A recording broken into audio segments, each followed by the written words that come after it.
we have a failure of imagination on the West Coast, and we haven't challenged ourselves to think big and do big things, particularly seeing in the Trump era that the Constitution as it's written is not fit for purpose. What if the West Coast is no longer just reacting to national dysfunction, but quietly becoming the place where America's future is being prototyped? I'm Greg Amrofell, and this is Pacific Time, where we ask the what-if questions about West Coast challenges and opportunities.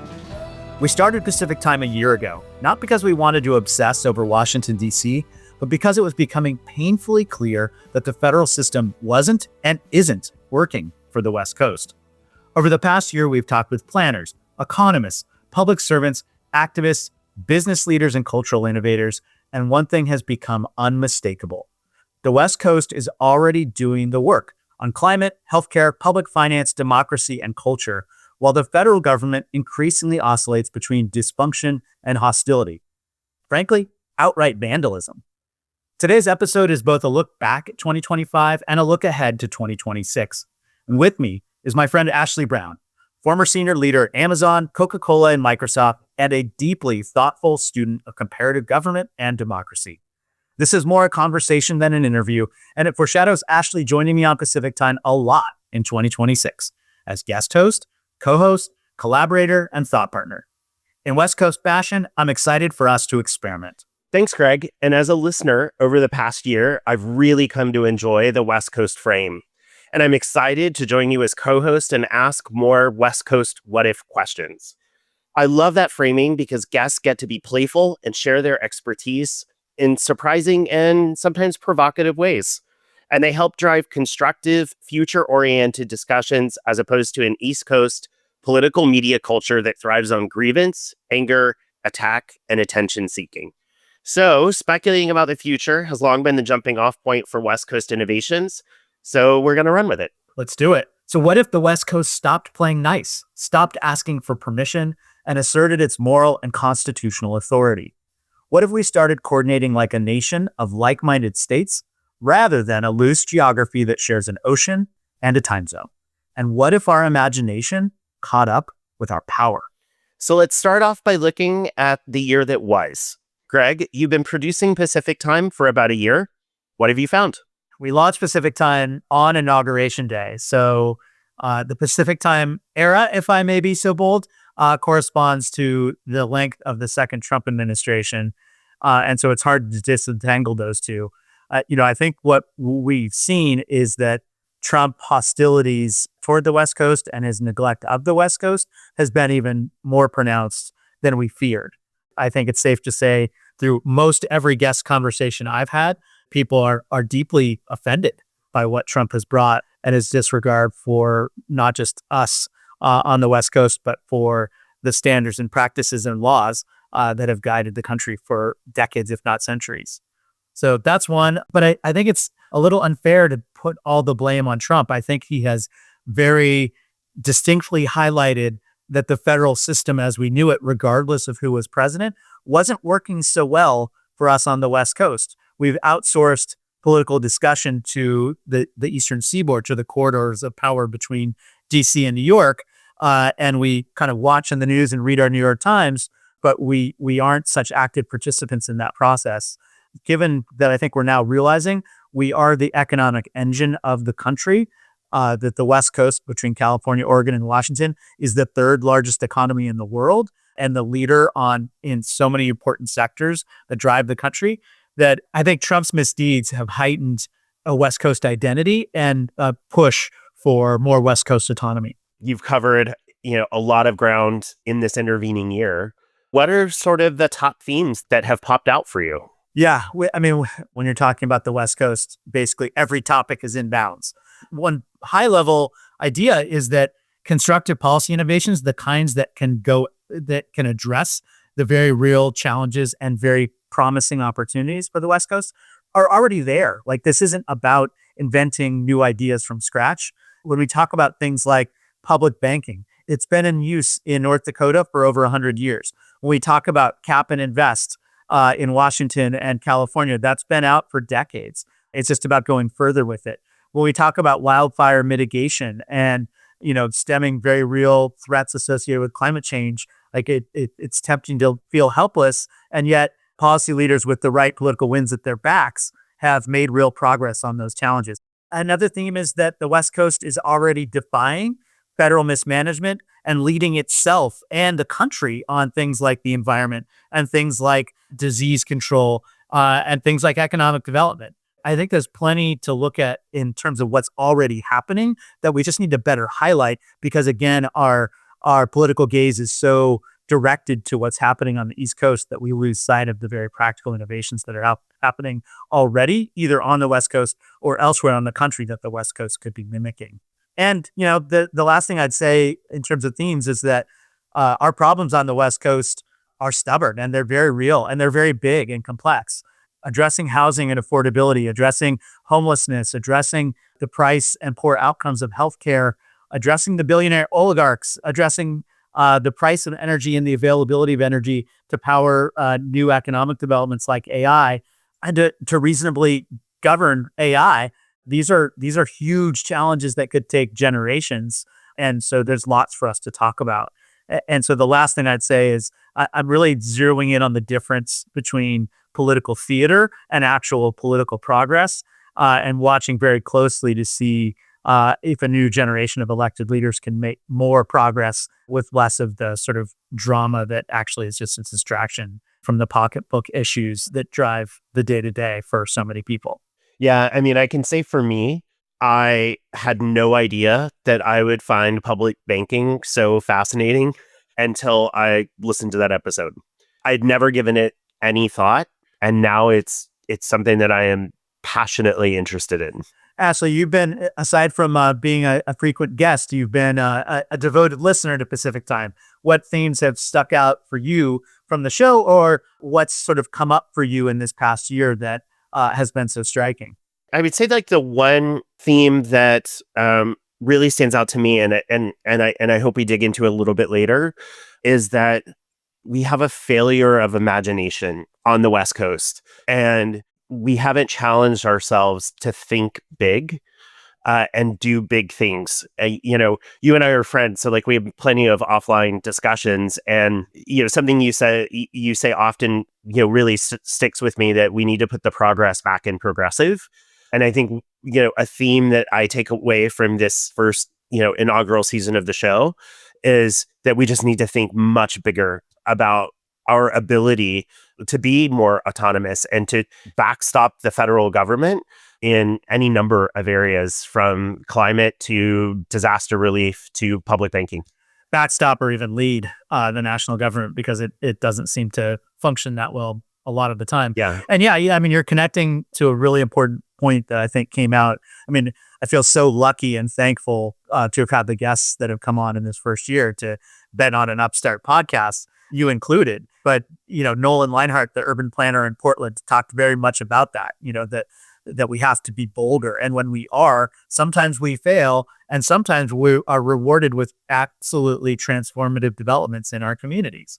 Sandeep Kausha talks about the same thing, that there was a golden era of politics in Seattle where the minimum wage got lifted, like affordability got a little closer, and that the ambition has sort of disappeared, partly due to COVID, partly due to a kind of a toxic politics that have people taking shots at each other rather than trying to kind of figure out how to solve problems. But I think you're really onto something about a failure of imagination. And I think you are starting to see the sort of the stirrings of that waking up. Just yesterday, the governor of Washington, Bob Ferguson, announced that this upcoming state budget is going to include subsidies for Affordable Care Act premiums. It is going to cover SNAP benefits for legal immigrants, and make investments in women's healthcare. And all three of those things were explicitly done because those are areas that the Trump administration either pulled back or defunded. Yeah, it is. It has been so interesting to watch leaders on the West Coast step up, not just in reaction to or defense from the federal government, but to start to really take responsibility. I love what you're highlighting for Bob Ferguson. And another one that really stuck out for me was the alliance between California, Oregon, and Washington around healthcare, the West Coast Health Alliance, which, did respond to the CDC sort of becoming a basket case and providing very murky slash scientifically invalid guidance to the public on COVID and on other vaccinations, and the West Coast saying, nope, we're going to take a science-based approach and do our own thing. So far it's hard to say what it's actually accomplished. It feels like a press release more than a policy, but it's a good development. Not to mention the fact that the West Coast attorneys general have been absolutely pivotal in leading the charge in defense of the rule of law in the country. Yeah, for sure. Let's talk about illusions cracked. Over the first 40 episodes of the show, what is your biggest wake-up call? There have been a lot of them. One is that there is absolutely appetite for stronger assertions of autonomy on the West Coast, and there is almost universal disavowal of anything close to secession. Nobody takes that seriously. Nobody is really that interested. I think it was really typified in the conversation with Coyote Marin, the independent pollster and policy analyst, who shows that Californians, to an alarming degree, 77% were interested in the idea of California becoming a special autonomous zone, and then got specific that there were 13 key policy areas that were legal today for Californians to start asserting more autonomy. I think that's something that is a massive wake-up call, not just for California, but for everyone on the West Coast and anyone in any state in the country that sees the growing gap between the values of their place and what's being wrought by the federal government under the Trump administration. I think for me, it would be that the federal government is always benign or positive actor. I think the most disturbing thing for me this year has been the reality that at times the federal government can be an actively aggressive bad actor and actively try to harm its own citizens, which is kind of devastating. It's a good point, Ashley. It's funny. I was thinking about this back in the days when the EU was rolling out its very strong policy on privacy. And people explained that, this is rooted in Germany, and Germany recognizing that the state could go to war against its own people and its own beliefs, that the Nazis used public information in order to terrorize and kill members of their population.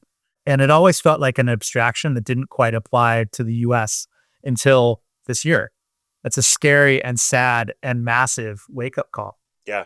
Are there episodes of Pacific Time that have really stood out to you? Yeah. I mean, one in particular was your conversation with David Goldstein, which really was around sort of what the contours of greater autonomy would look like. And he said something that unspooled a train of thought that I thought was really fascinating, which was he's asked the question, do progressives ask the wrong things of the federal government? Our traditional path has been to argue in DC for greater protections for disadvantaged groups. And maybe the question needs to be, how can we dismantle the federal state down to its sort of most essential functions, which would then allow us to pretty dramatically lower taxes, which would then give states the headroom to raise state taxes, which we then, of course, would have greater control over how those tax dollars were spent. And I thought that was just a really fascinating topic of debate that has stuck with me. And I continue to think about almost every day. Like, are we just fundamentally asking the wrong question? There was a lot in Goldie, as he's called, in Goldie's episode, wasn't there? The idea of kind of reforming the economy from the middle out and thinking about how to provide the basic services that any American or any Californian or Washingtonian or Oregonian would need in order to have a shot at building a good life. And, kind of basic healthcare, basic, access to basic housing, access to basic education. Further, he says, our neoclassical economy is built to create wealth at the top and to create dominant companies like we see in the country now and like we see on the West Coast. But he's like, hey, we can afford to actually deliver the goods, literally the public goods, to our entire population if we choose to do it. And so, yeah, the idea of kind of major tax reform seems like a very thoughtful idea. And it's so interesting, by the way, that his close collaborator is Nick Hanauer, who is, a billionaire himself and an advocate for a lot of sensible reforms. The West Coast, taken collectively, is considered a donor region to the rest of the country. Can you define that concept and quantify it a little bit for listeners? It's the notion of in a perfect world, a state would get about as much money back from the federal government as it sends in tax dollars. Washington and California contribute more to the federal budget, substantially more than they get back. So in 2022, California sent $86 billion more in taxes to the federal government than it gets back. When we look at state budget deficits and programs that are being cut, that is a significant amount of money. Yeah, I think that's data drawn from a Rockefeller Institute study from a few years ago.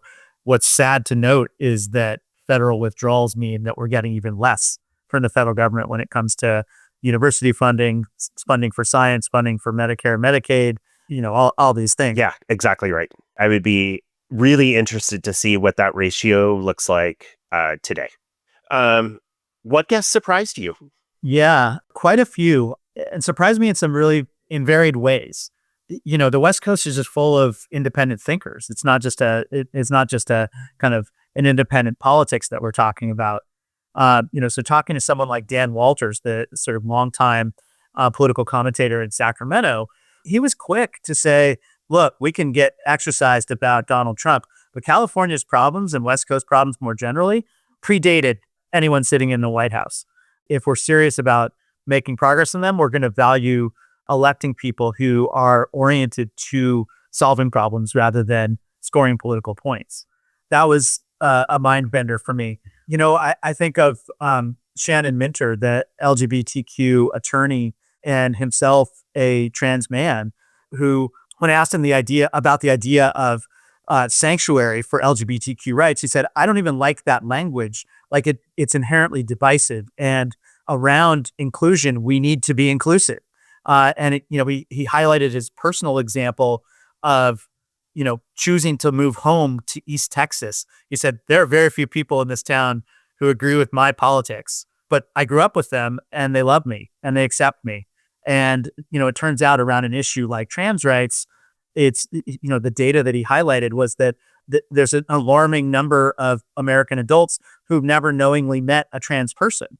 And so therefore it's easy for them to be confused or to glom on to, kind of hateful perspectives because they don't know anybody as the counterexample. And he's like, so here I am, I am the emissary of the trans community in East Texas. And I think it's going to change minds over time. This was kind of the implication of what he said. That surprised me. Reuben Carlisle coming on, the former state senator from Washington State, a leading advocate of the Cap and Invest program in Washington and the coupling of Washington's program with California. Here's this really interesting policy that's about limiting emissions and pollution and putting the burden of paying for pollution on the polluters themselves and using the money that it generates to go after the root causes, to support better transit, to support green energy transition, to support lots of programs. So it's a self-funding program for the solutions that we want. And he says at the end of the day, I would love for this bill to be put out of business. We'll know it's working when the environment and pollution are under control. I love that. I could go on. Aria Lotte, the American farmer in Italy, talking about how, one thing she never has to worry about in running a complex farm is healthcare because it's just provided for in Europe. That I thought was a really big aha for any small business of any type in the U.S. And then Mike Hanlon and A.B. Flaxman, both former colleagues at the Institute for Health Metrics, who talk about the importance of getting data flowing so that we can apply health resources, which are scarce, to the most important problems like deaths of despair. So that I thought was really eye-opening. If I can do two plugs of my own, I'm very interested in the topic of soft power as well. There were two episodes this season that really spoke to that. One is the most recent episode that we released with Jen Barnes about how the West Coast is really leading on promoting women's sports. To me, that's a very vital thing that we are doing on the West Coast. So it's a fascinating conversation. And then many people might not realize that pickleball was invented on Bainbridge Island in Washington State. So the conversation with David Johnson around sort of the power of pickleball and the industry, industrial complex that is now global pickleball, I thought was a really, really fascinating listen. I love that. I love you drawing attention to those. I mean, and two more come to mind. My friend Nicole Trimble talking about the absolute success of national service as a tool for building patriotism, but also developing people for the workforce. I thought was an incredible story, and she's such an articulate spokesperson on behalf of that idea. And yet, national service is being cut, so it'll be interesting to see if the West Coast can kind of step up on that front. And then the other one was Aaron Hurst talking about the importance of community. I mean, I think we're well familiar at this point with the loneliness crisis, but I can tell you from other work I do that the health outcomes associated with people being lonely are more devastating than just about any disease. Here's someone taking a very common sense grassroots approach to creating connection for people starting in our big cities and, in Seattle and moving elsewhere. I thought that was really, really fascinating. So at what point did the West Coast for you stop feeling like a geographic sort of expression and transform into something more like a governing unit? For me personally, I think it's that I grew up in Southern California, lived in San Francisco in my 20s, and have lived in Seattle ever since. I just felt a kinship to lots of different reasons, even though I fully acknowledge that that those regions are very different places. I think the aha for me, and I've talked about this before, was watching the election returns in 2016 and seeing the bright blue band and the massive election results in favor of, at that time, Hillary Clinton over Donald Trump that were, repeated to varying degrees in 2020 and then again in 2024. And it just struck me that if it was up to the West Coast, there's no way that Donald Trump would have been a candidate, much less elected president. There's so much to plumb there. And we've heard from, some very interesting folks like Sandeep Kaushik talking about, hey, we've become a one-party system on the West Coast, and that's got downsides. So I think we're coming to a time where the shades of blue are going to be meaningful to actually navigating a way forward. I think that's going to be something I'm watching. But I would also highlight that guests like Michael McGalley kind of question whether the West Coast is a meaningful concept, that he doesn't see much affinity or brand in the idea of the West Coast because its subregions are so different. Even Yogi Uriah, the kind of advocate of Cascadian sovereignty. Cascadia refers to the Pacific Northwest, kind of spanning into British Columbia and east to parts of Montana and Wyoming and Idaho. The culture, the bioregion that is defined by that area is just night and day different from the desert-driven region of Southern California and the Southwest. So, the jury's out on whether the West Coast is actually a unified body politic and what the pros and cons are of operating in lockstep. But it sure seems from a values perspective like we are a different place from a lot of the rest of the country that would elect a leader like Donald Trump. Ashley, what's your take on that? I think for me, you underscored how the West Coast is sort of has a value set that is different from most of the rest of the country. I think for me, I grew up in the South, and then I lived most of my life in the Northeast between DC and New York before I moved to Seattle. And I don't think I really appreciated until I moved here and lived here and worked here how massive our economies are. So for me, I would argue, it's not only our values that are different, it's the scale of our economies that are also different. We've talked at length about how California would be the fourth largest economy in the world if it were an independent political unit. But Washington State, which would be 22nd, that puts it, the size of Ontario, Canada, which is obviously Canada's largest provincial economy. So for me, it's like the scale of our economies unlock things like, could we explore single payer healthcare on the West Coast? Could we explore things like a universal basic income or any number of things that would make us sort of true laboratories of democracy? I was actually thinking earlier today that it would be interesting if we could have more of a say in immigration policy, because we're blessed with incredibly world-class public universities on the West Coast, and the federal immigration policy is really harmful to those institutions when it comes to the ability to attract both research talent and research dollars. So for me, I think it's the economic scale. let's drill into that a little bit. If the West Coast already acts like a block in some ways on climate, on culture, on innovation, what's stopping it from acting like one institutionally? In my opinion, I think it's inertia and weak leadership. You know, I think our legislators and our leaders ask for permission rather than just doing too often. I think that's changing. I mean, you're particularly seeing that with Governor Gavin Newsom in California. Just this month, California released the CalRx plan, which is the state is going to produce and sell insulin to Californians at a dramatically reduced price. I think that's a fascinating example of what aggressive leadership at the state level can do to solve a very real problem that the federal government is showing no interest at all in trying to solve.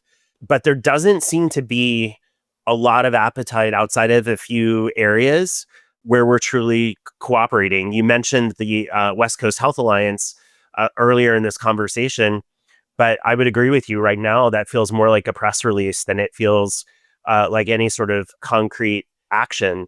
I also just think there's a cultural element at play, which is, California has long viewed itself as a special place that has a special place in American life. And I think that is less so in Washington and Oregon. But I think it's also changing. Yeah, and it is interesting to watch Washington and Oregon collaborate with BC. There are these kind of cascading corridor initiatives around transportation, and that there may be a better prospect of high-speed rail connecting Portland to Vancouver than there is high-speed rail in California anytime soon. Collaborations are always kind of born of convenience, and then the question is, do they translate into something serious? I am also fascinated by the development you highlight around California releasing its own generic insulin. Well, where's the strategy that says, and we're going to do that with Oregon and California and any other state that wants to play? And by the way, we're going to work through the histogram of other expensive drugs or other drugs that are very popular and in demand and say, we're doing the same thing. And, there's no federal requirement that drug prices are set nationally. So we're going to do it ourselves here. Yeah. And I love that you brought up high-speed rail, actually. I think that's a great example of where the West Coast is just failing to think big. Why is there not a public-private partnership to build high-speed rail from Los Angeles to Seattle? Why does it need to stop at San Francisco? Why is there a bright line between Miami and Orlando that is finished and operational, and we're still building a train to nowhere in California? So I think, one of the challenges that we have on the West Coast is if we want more autonomy and we want our states to be more muscular and robust, those states actually have to deliver things. CalRx is an example of delivery. High-speed rail is a great example of not delivering. Yeah, and we're getting into area that I don't know that you or I are expert in or really explored yet, but it's certainly something that Ezra Klein and Derek Thompson explored in the Abundance book, which is the systemic and structural inhibitors to progress. They highlight high-speed rail as an example of California's sort of good instincts around environmental protection turning into just an incredibly legalistic system that opens room for all kinds of lawsuits that stand in the way of policy objective that the population had agreed on and funded. It will be interesting to see if the West Coast can make progress at overcoming the hurdles it puts in its own way to progress. And honestly, I mean, you've heard me riff on this before. I wonder if there's a little bit of judo to be practiced in the Trump era. Trump obviously has very little regard for pre-existing law and norms in order to pursue his policy aims. Could West Coast states with much better and more noble intentions say, we're going to start trying to move faster than the courts of the law say, we'll catch up on the backside, but in the meantime, we're moving forward on transportation and energy and healthcare and other and affordability, all the big stuff that we hear about all the time, because we can't afford to wait 10 or 20 years for very little progress. So in the early part of our conversation, Ashley, we've been talking about kind of West Coast challenges and opportunities, but let's also be self-critical. So what do West Coast leaders tend to underestimate about their own leverage, and what do they overestimate? So I would say that we underestimate collective clout, and we've touched on this, if we coordinated better on policy and started acting like a country on a number of levels, and I'm thinking education, healthcare, also energy, which we haven't really talked about, but there's a lot of commonality there. By setting sort of ambitious standards in those areas, I think we could actually drive the national debate. And we've done this before. So Washington shot for the moon and raised minimum wage to $15 an hour. That sparked a movement that has touched most communities in this country. And $15 an hour became a rallying cry, not just locally or regionally, but in Congress. You also see that with fuel economy standards for California. California passes very aggressive fuel economy standards, and the country pretty much has to follow because the automakers have to follow because the market is so big. They have to respond. So I would love to just see more of that. Where do we overestimate? I think it's the corollary of that. We're influential, but we're not invincible. Just because something works in California or Washington or Oregon doesn't mean that it's going to work nationally. The country is a very, very diverse place. And, we've also touched on that we have very different values than other regions of the country. There are also, I think, limits to market power. California is big, but it's not invincible. Also, I think that, California can sometimes be a double-edged sword. Its size and wealth makes West Coast autonomy possible, but partnerships could sometimes feel like California is calling all the shots. So I think we need to have a robust debate about what that looks like. Yeah, that was something that came up in conversation with Dan Walters, the idea of kind of California exceptionalism, which we could probably widen out to West Coast exceptionalism. It turns out, our challenges and opportunities are maybe not that distinct from the ones that people in Salt Lake City are facing or the ones that people in Austin or Atlanta are facing. Does our pride get in the way of us also identifying the good ideas that are surfacing elsewhere that we could onboard to our region? Let's shift gears and let's talk about stress testing democracy. And Ashley, this was the subject of our first conversation on Pacific Time, which I found so interesting. I mean, on so many levels. Like, first of all, to sort of recognize you as a smart friend who, as a hobby, was deep on comparative government and deep on election systems and reform. So I think of you as a real expert in this space. So after conversations about elections, extremism, and legitimacy, do you still believe that the American system of democracy is self-correcting? No. No, I've changed my mind on that. I think it was Goldie who pointed out that we used to amend the Constitution regularly. I think he said it was something like an average of once every 8 years for, the first 200 years of the Republic. We were regularly updating it to match the moment. And then about 30 years ago, we just stopped. We've had one amendment in 30 years. It is an extremely obscure procedural amendment. For people who are curious, it's Congress can't give itself a pay raise in the same session. Hardly earth-shattering policy there. But I think we're particularly seeing in the Trump era that the Constitution as it's written is not fit for purpose. The Senate and the Electoral College are profoundly anti-democratic. And I think we're definitely seeing that the president, or I should say the executive branch, needs more guardrails. Historically relying on traditions and norms to act as a curb on executive power clearly does not work. When executive power is in the hands of someone who chooses and wants to cross those lines. I think it's also fair to highlight that some moves on some things we can observe about the West Coast are not necessarily democratically favorable either. The California State Senate, I think, is less representative than even many U.S. senators. California had a brilliant initiative around nonpartisan election commission setting congressional boundaries that in response to a Trump-backed move in Texas has now been overturned. That congressional districts in California for the next 10 years are going to be set through Prop 50 on a political basis, not on a population basis. So, there's a lot to worry about in democracy these days. The other thing I'd highlight, Ashley, is, aside from constitutional norms and practices of Congress around the Constitution, is that the Supreme Court is now dominated by a set of people with a quote unquote kind of originalist philosophy who seem to insist that they can interpret what Alexander Hamilton and Thomas Jefferson were thinking in order to apply law to the present day scenario. And it's historically inaccurate many times, but it also suggests that the country hasn't changed and would be better off governed in the way that it was, in the wake of the American Revolution than it needs to be governed today. Yeah, and the irony there, of course, is Thomas Jefferson believed that the Constitution should be rewritten every 19 years, which for him was a generation. It's just ironic that they hold those originalist beliefs when the founders didn't. What are your hopes and dreams, Ashley, for what could change and bring about more self-correction in our democracy, nationally or regionally?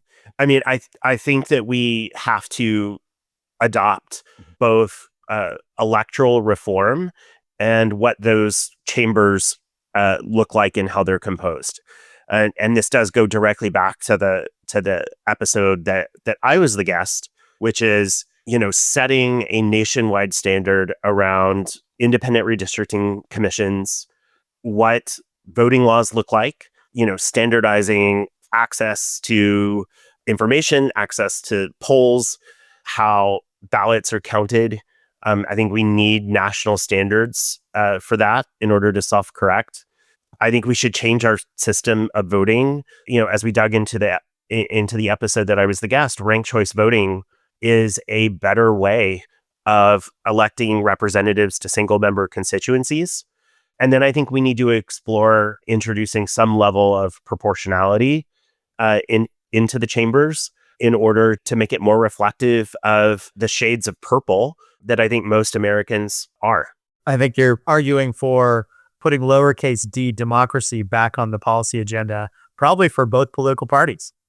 We touched on earlier, pickleball and women's sports and how the West Coast is really leading, which is a really interesting conversation around the role that third places have in political resilience. But we are also home to some of the largest social media networks, which drive division and loneliness. So, Grant, how do you square those two realities? Yeah, it does seem like there's an opportunity on the positive side for the West Coast to do more to create space for and incent and encourage community engagement, whether that's building more public pickleball courts or providing favorable zoning for the creation of spaces that bring people out of their homes, out of their offices to gather in ways that could be very fun and very social and also just connective and less divisive. But then on the flip side, you're mentioning social media. I mean, yeah, the world's largest social media companies are based on the West Coast. We have responsibility for what they do. And, I observe that they are in the attention economy and that the way that they draw attention is to encourage enragement and divisive content. Could there be a role for better moderation and for a reinstitution of fact-checking and standards and practices that suggest that we actually believe in some societal norms here? And it's not, if you're spouting racist, sexist, hateful stuff in social media, you're going to get taken down and you're going to lose your access to the public airwaves. I think that's a very serious debate that the West Coast ought to take on without waiting on DC. All right. So 2026, what big questions this year do you want to explore? Well, I'll have a few, and then Ashley, I'd love to hear what questions are on your mind. It seems like a lot of these, and it goes back to one of the very first episodes of Pacific Time with Julie Dingley. A lot of this is kind of rooted in our financial dependence on Washington, D.C. And my goodness, has the Trump administration pointed out the kind of unholy nature of the flow of federal taxes to D.C. that are then laundered and distributed to support policies that we don't agree with on the West Coast. So I think a question I'm asking is, what if we could finance our own growth without dependence on the whims of an unstable president and a compliant Congress?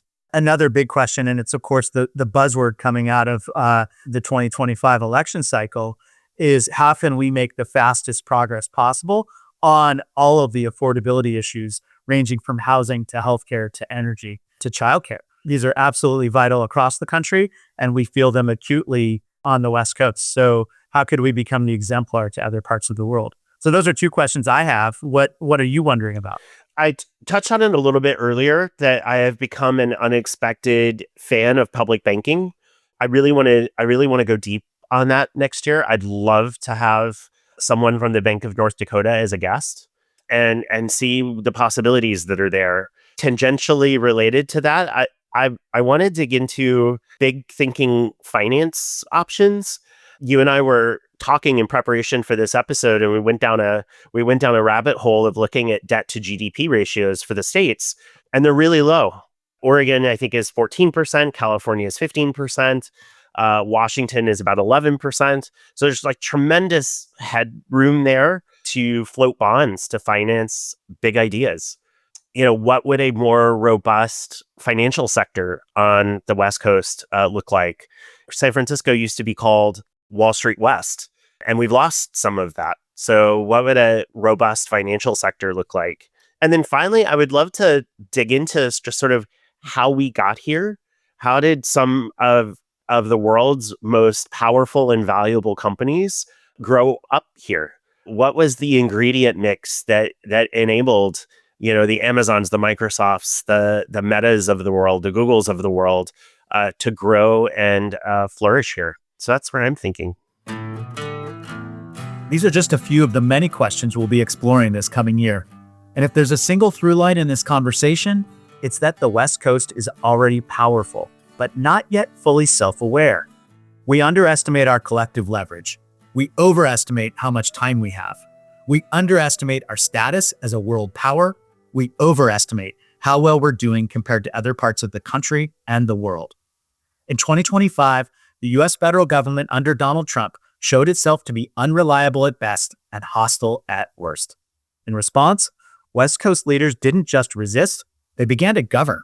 They began to exercise the autonomy that is their legal right under the Constitution. From healthcare alliances to public manufacturing of insulin, from wildfire coordination to legal defense of democratic norms. Something is stirring. In 2026, the question won't be whether the West Coast has ideas, it will be whether it has the courage to act more strongly and tap its scale. Whether we have the humility and focus to steer clear of self-righteousness while we're fixing what's broken at home. Even if the country starts to recover its sanity in the coming year, even if Congress steps up to resist executive overreach, or the Supreme Court contains the administration's disregard for the law, the West Coast has the opportunity to make itself better in the short and long term. So what if 2026 is the year we raise expectations for ourselves, for imagining how good the West Coast could be and leaning in to make it happen? If you've been listening to Pacific Time over the past year, thank you.